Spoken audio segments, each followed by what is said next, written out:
Hello my dear students, welcome back to our channel. षष्ठ श्रेणी पिला माने आज आम तुम विज्ञान बा जिज्ञासा बहीर जो द्वितीय अध्याय रही जीव जगतर विविधता तो तार अभ्यास समस्त प्रश्न उत्तर गुड़िक आज आम भिडियो देखा।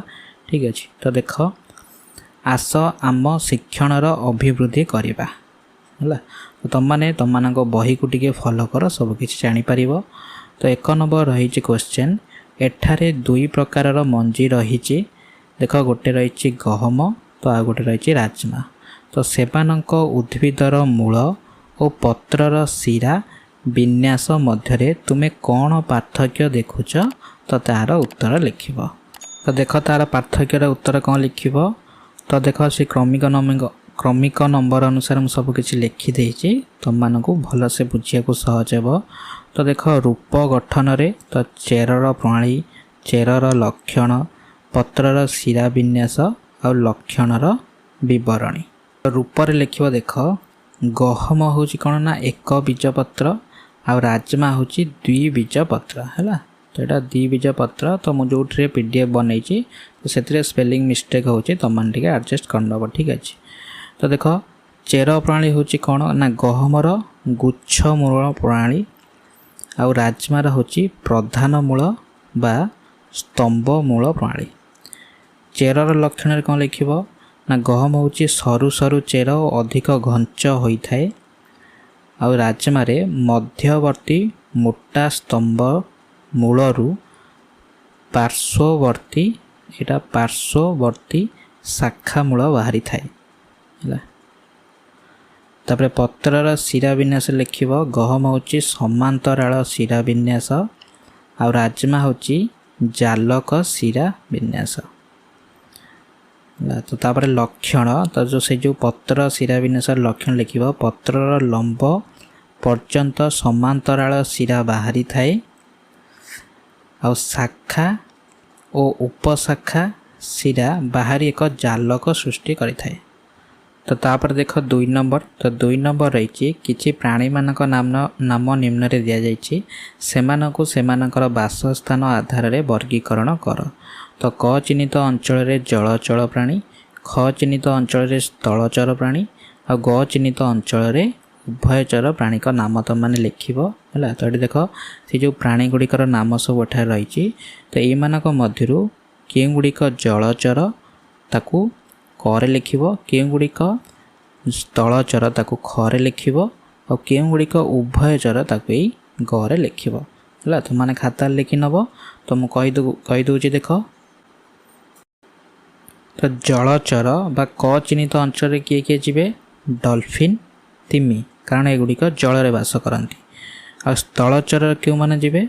तो स्थलचर बा ख चिन्हित अंचल लिखिब घोड़ा, मेंढा, गुंडुची मूषा, जिया आउ पारा। तो एगुड़िक हूँ स्थलचर माने एटा स्थल भाग बास करती।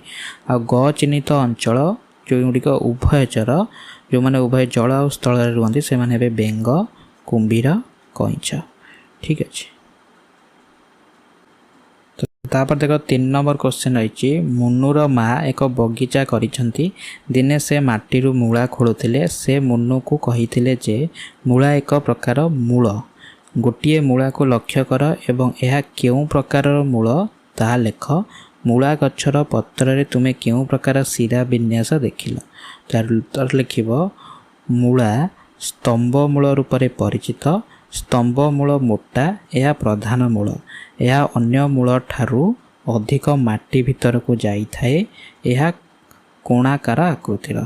तो पत्रर शिरा विन्यास रे कौन लिखिब ना मूला गछ पत्र रे जालक शिरा विन्यास देखा मिले जहा द्विबीजपत्री उद्भिद रे देखा जाए। यही शिरा विन्यास रे मध्यवर्ती मोटा शिरा को शाखा और उपशाखा शिरा बाहरी एक जालक सृष्टि करि थाए।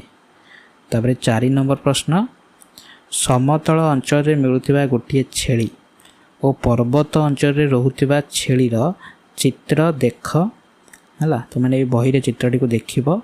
सेमानक मध्य समानता कौन कौन रही आउ पार्थक्य कौन कौन रही तुम उत्तर लिखिब है। तो समानता माने उभय छेली आ पर्वत रे रोउथिबा जो छेली तो दी जण मध्य समान कौन रही आ अलग कौन रही तुम लिख। तो सामंजस्य बा समानतार कौन कौन लिख ना उभय छेली समान प्राणी परिवार अंतर्भुक्त तृणभोजी उभय छेली तृणभोजी अटंती सेमाने निज खाद्यपाई उद्भिदर चेर कांड पत्र इत्यादि उपर निर्भर करती। ठीक अच्छे तो ये दुटा गला सामंजस्य। तो पार्थक्य कौन लिख दी जण मध्य पार्थक्य कौन रही तो पर्वतांचल बास कर छेली कौन कौन लिख ना पर्वतांचल प्रबल थंडा और निम्न तापमात्रा रक्षा पाई एमानंक देहरे घंच और लंब लोम रही थाए। से स्थान में समतल अंचल बास कर छेली तो एमानंक देहरे छोट छोट लोम थाए जहाँ उष्ण किंबा समशीतोष्ण जलवायु बास करने सहज होता है। पर्वतांचल लिख साधारणतः एमानक देहरे बहुल मांसपेशी देखा मिले जहाद्वारा शिला पूर्ण उच्च भूभाग और पहाड़ चढ़िबारे साहाय्य हुए। तो से स्थान में समतल अंचल छेली लिख एमानकर गोड़ चटका होता है जहाद्वारा समतल खोला पड़िया सहजरे चलने कौन असुविधा हुए ना। से भली थाड़ाई लिख पार्वत्य अंचल छेली एमानंकर स्वतंत्र धरणर खदड़िया खुरा थाए जहाँ पत्थर चट्टाण किंबा खसड़ा पहाड़ उपरे चलने साहाय्य करे। तो ये लिख खुरा गुड़िक चटका होइथिबारु समतल घासपूर्ण चट्टाण उपरे स्वाभाविक भावे चलने सहायक होता है। तो तापर देख 5 नंबर यही अध्याय रे आलोचना कराइथिया वैशिष्ट व्यतीत अन्य कौनसी वैशिष्ट आधार रे निम्नलिखित प्राणी मानक दुईटी श्रेणी विभक्त कर। तो ये जो प्राणी गुड़िक देइछि याकु तमे दुईटी श्रेणी विभक्त करिव। धर एमानकु आउ केउ श्रेणी विभक्त करि परिबा उड़ुथिबा प्राणी आउ उड़ु नथिबा प्राणी। तो एमानक मध्यरु उड़ुथिबा प्राणी केउ माने हेबे पारा बादुड़ी असरपा झिंटिका एमाने उड़ुथिबा प्राणी आ उड़ू नथिबा प्राणी केउ माने हेबे गाई कईची तिमी माछ माछ झिटिपिटी माने उड़ू नथिबा प्राणी। तापर देख 6 नंबर तो 6 नंबर रही जनसंख्या बढ़ी चली और लोक मैंने अधिक आरामदायक जीवन यापन करने को चाहूँगी फल विभिन्न आवश्यकता पूरण पाई जंगल कटा जाउछि। यह आम परिवेश को किपरि प्रभावित करिपारे आमे यही समस्यार किपरि मुकाबिला करिपारिबा बोली तुमे भाबुछ। तो यार उत्तर कौन लिख जंगल ध्वंसर प्रभाव प्रतिकार एटा बफला। तो जंगल ध्वंसर प्रभाव कौन लिख तो जैव विविधता ह्रास पाइबा जलवायु रे अनियमता परिवर्तन मृत्तिका क्षय वृद्धि पाइबा प्राकृतिक जलचक्र रे व्याघात सृष्टि हवा वायुमंडल रे अम्लजानर गुणात्मकता ह्रास और अंगारकाम्ल वृद्धि। तो जंगल ध्वंसले ये सब गुड़िकर प्रभाव हम तापर तार मुकाबिला करने कौन कर सुरक्षा क्षेत्र प्रतिष्ठा लिख अधिक संख्यक जातीय उद्यान और वन्यजंतु अभयारण्य स्थापन करी वर्तमान अवशिष्ट जंगलर सुरक्षा करा जाई परिबो। तो यहाँ वन्यजंतु अभयारण्य टुआरे लिख गोष्ठी संपृक्ति और वृक्षरोपण जंगल संरक्षण कार्य स्थानीय गोष्ठी को सामिल करने सहित आमे बसवास करुवा परिवेश रे अधिकरु अधिक वृक्षरोपण करने उचित।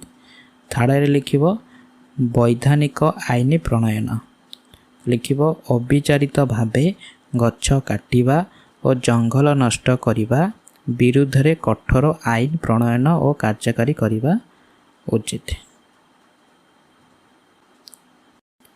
7 नंबर फ्लो चार्ट को विश्लेषण कर क आउ ख स्थान रे उद्भिदर नाम लिख। ये जो देख यहाँ जो फ्लो चार्ट रही तो लिखाई उद्भिद हाँ ए पत्र अच्छी कि हाँ तो यार जालक शिरा विन्यास अच्छी कि ना ये लिखाई ख। तो ये ख स्थान रे तो से उद्भिदर नाम लिख कौन कौन हे गहम मक्का घास। तब लिखाई यार जालक शिरा विन्यास अच्छी कि लिखाई हाँ। तो क्यों गुड़िकर जालक शिरा विन्यास अच्छी से उद्भिद गुड़िकर नाम क स्थान लिख आंब गुळ्म गोलाप सोरिष ठीक अच्छे। तापर देख 8 नंबर। तो 8 नंबर क्वेश्चन रही राजू ता बंधु संजय सह जुक्ति तर्क करथिला जे मंदार हेउची एक बुदा संजय स्पष्टीकरण पाई कौन प्रश्न पचारि थिबो। तो कौन प्रश्न पचारि थिबो तो लिखिबो यार कांडर प्रकृति कौन यह उद्भिदर उच्चता केते यार कांड शक्त काठ भली कि। तापर देख 9 नंबर। तो 9 नंबर रही सारणी रे थिबा सूचना आधार प्रत्येक श्रेणी पाई एक उद्भिद गुड़िकर उदाहरण लेख। तो श्रेणी देख रही क रे द्विबीजपत्री ख रे रही एक बीजपत्री तो मंजीर प्रकार मूलर प्रकार है प्रधान मूल और गुच्छ मूल। तो तार उदाहरण लिख। तो देख प्रथमे जो क श्रेणी उद्भिदर जो उदाहरण गुड़िक लिख कौन कौन है गोलाप आंब मूला गाजर और गुळ्म जातीय। ख श्रेणीर उद्भिदर उदाहरण गुड़िक कौन कौन लिख घास गहम पियाज मक्का धान इत्यादि। तो ये तार उदाहरण। तो तापर जो रही क नंबर प्रश्न श्रेणी क उद्भिद गुड़िकर आउ कौन समानता रही। तो जो द्विबीजपत्री आ प्रधान मूल एगुड़िकर आउ कौन समानता रही लिख क श्रेणीर उद्भिद द्विबीजपत्री एवं सेमानक पत्र रे जालक शिरा विन्यास देखा मिले। तापर ख नंबर प्रश्न श्रेणी ख उद्भिद गुड़िकर आउ कौन समानता रही। ख श्रेणी उद्भिद गुड़िकर आउ कौन समानता रही। तो लिख ख श्रेणीर उद्भिद एक बीजपत्री एवं साधारणतः श्रेणीय उद्भिदर पत्र रे समांतरार शिरा विन्यास देखा मिले। एठारे ख जो रही श्रेणी एक बीजपत्री उद्भिद एमानकर आउ समानता होछि से माने समांतर शिरा विन्यास देखा मिले। तो तापर देख 10 नंबर। तो 10 नंबर क्वेश्चन रही निम्न रे दिया जाइथिबा चित्र रे बत्तकर नामकरण कराइथिबा अंश को निरीक्षण कर अन्य पक्षी तुलन में बत्तकर पादरे कौन पार्थक्य देखा मिले बत्तक यही अंश व्यवहार करी क्यों कार्य करने को सक्षम हुए। तो युड़िकार उत्तर तुम मैंने लिख। तो देख जो गारटाणी सब लिखाई तो परदायुक्त पाद यहाँ हूँ बत्तक ढाला पारा। तो ये परदायुक्त पाद जो रही नहीं तुम उत्तर लिख कौन उत्तर लिख। तो यार उत्तर लिख बत्तकर पादर गठन और कार्य पादर थिबा जो पार्थक्य लिख बत्तकर पाद शक्त सरुआ पट्टी आकृतिर एवं परदायुक्त पंजा अटे।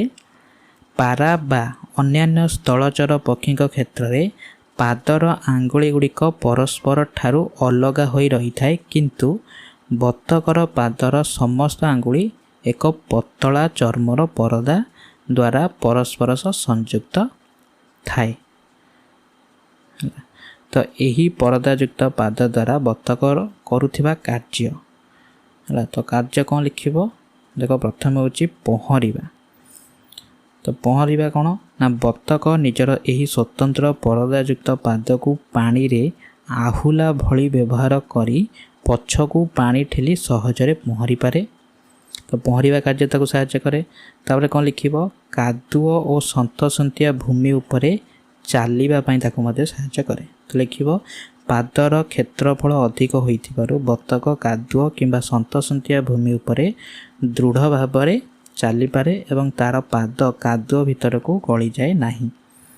बीरे लिख यही पाद जल और स्थल उभय स्थान में चल प्रचल और जीवन धारण अनुकूल परिवेश सृष्टि करि थाए।